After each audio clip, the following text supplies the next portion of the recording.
嗨，大家好，Hoy vamos a contar un cuentito sobre Pollo Pepe。今天我们要来跟大家讲一个小故事，关于贝贝小鸡的故事。El pollo Pepe come mucha cebada。贝贝小鸡它吃了很多的大麦，por eso tiene una enorme，所以它有一个很大的 barriga， 大肚子。然后呢，El pollo Pepe come mucho trigo。贝贝小鸡它吃了很多的小麦，por eso tiene un grande y fuerte， 所以它有一个很大的而且很强壮的 pico，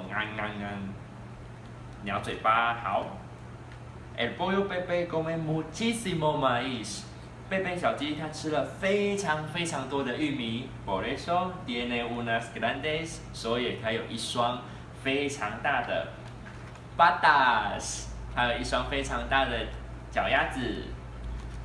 Pero si crees que el pollo Pepe es grande， 但是如果你认为贝贝小鸡已经很大只了 ，Mira cómo es su， 我们来看看它的妈妈，这是母鸡妈妈。好，那我们要来跟贝贝小鸡说拜拜喽 ，Adiós pollo Pepe。